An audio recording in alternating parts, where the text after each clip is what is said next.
अस्सलाम वालेकुम दोस्तों, मैं आपके साथ आदिल तनवीर। ज़िंदगी के किस्से भी बड़े अजीब हैं। किसी को सारी उम्र दौड़ाते दौड़ाते इतना थका देती है और हासिल कुछ भी नहीं होता, और किसी को बीच रास्ते में इतनी अनायतें कर देती है कि सब कुछ मिल जाता है। दुबई से एक पाकिस्तानी की स्टोरी आपसे शेयर कर रहे हैं, मोहम्मद इनाम, जिसने कुदरत की तरफ से कुछ ऐसा इनाम पाया कि अब एक आम वर्कर बंदे से करोड़पति इंसान बन चुका है। लेकिन जब मैंने इनका इंटरव्यू सुना और इन्होंने जो कुछ उसके अंदर कहा, वो मेरे दिल को बहुत अच्छा लगा कि इतना इनाम जीत जाने के बाद इनकी तरजीहात क्या हैं।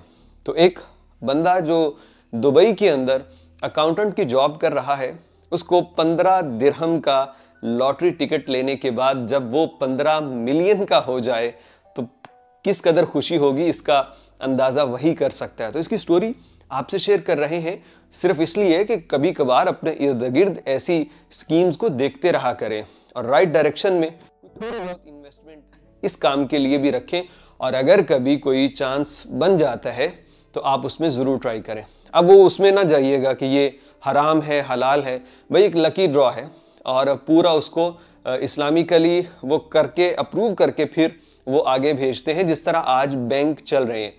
अगर तो आप कहें कि सूदी, तो फिर कोई भी बैंक सूद से पाक है ही नहीं। ये एक तरह की अब एक वो हिस्सा बन चुका है, उसका हल और फतवा निकल चुका है। खैर, आपको स्टोरी बताते हैं। जनाब मोहम्मद इनाम साहब पाकिस्तानी हैं और इन्होंने एक एमरेट्स ड्रॉ नामी लकी ड्रॉ की कंपनी है जो कुरानदाजी के ज़रिए मुख्तलिफ तोहफ़ देती है, जिसके अंदर सोना है, गाड़ी, रियल स्टेट प्रॉपर्टी के अंदर प्लॉट्स वगैरह निकल आते हैं और बहुत सारी चीज़ें। और शायद ये इसका बम्पर प्राइज़ है जो कि 15 मिलियन दिरहम बनता है, यानी 1 करोड़ 50 लाख दिरहम। और अगर इसको डॉलर्स में कन्वर्ट किया जाए तो ये 40 लाख डॉलर बनते हैं। एक बंदा यार जो 4-5 हज़ार दिरहम पे काम करता है, जब उसके पास इतनी बड़ी रकम आए ना तो एक दफ़ा यकीन नहीं आता। मोहम्मद इनाम कहते हैं मेरे साथ भी ऐसा हुआ। मुझे कॉल आई और कहा कि आपका 15 मिलियन दिरहम का इनाम निकल आया। तो मैंने कहा ये कोई फ्रॉड है, मजाक है। मैंने सीरियस ही नहीं लिया, कॉल बंद कर दी। उसके बाद कहते हैं जब वो दोबारा राब्ता हुआ और मुझे पता चला, कंफर्मेशन होगी, तो मैंने कहा मेरे खुदा तेरा शुक्र है, ये तो वाकई मेरा इनाम निकला है। तो इनाम साहब का जब इनाम कन्फर्म हो गया तो फिर इनकी बात सुनिए। इन्होंने जो अपना इंटरव्यू दिया, कहते हैं कि हाँ मैं इससे इन्वेस्टमेंट करूँगा दुबई के अंदर प्रॉपर्टी में, लेकिन इसके साथ मेरी ये ख्वाहिश है कि मैं अपने ख़ानदान के साथ हज करूं, और जब हज से वापस आ जाऊंगा फिर देखूंगा कितने पैसे बचते हैं और उसकी फिर कोई गाड़ी लूँगा या कोई और इन्वेस्टमेंट के तरीके देखूंगा। तो मुझे बड़ी खुशी हुई कि एक बंदे का इनाम निकला है, तो पहली तरजीहात उसकी हज है। ज़ाहिरी बात है इससे पहले फाइनेंशियली वो इतना स्ट्रांग नहीं होगा, उसके पास हज करने के पैसे नहीं होंगे, इसलिए वो नहीं जा पा रहा।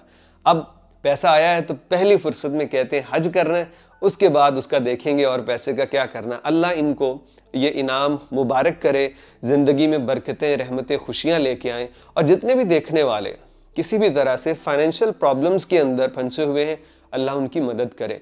और साथ ही साथ मैं हमेशा की तरह ऐसी वीडियोस के साथ कोई ना कोई बात कर देता हूँ कि एक तो है हमारी फाइनेंशियल कंडीशन, तो उस पर भी दुआ करें, और एक है हमारी अल्लाह रब्बुल इज़्ज़त की ज़ात से जो ताल्लुक़ है, उसकी जो कंडीशन है, उसके लिए भी हम दुआ करें कि हमारा ताल्लुक़ अल्लाह से अच्छा हो जाए, अल्लाह के बंदों से अच्छा हो जाए।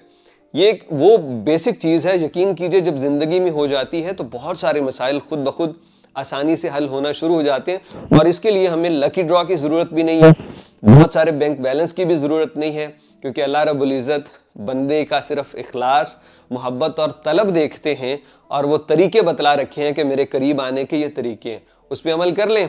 तो जब अल्लाह से ताल्लुक़ बनेगा तो ये दीन दुनिया इंशाअल्लाह ताला सब कुछ अल्लाह रास्ते खोल देगा, आसान कर देगा। अल्लाह हमें सब मुबारक करे।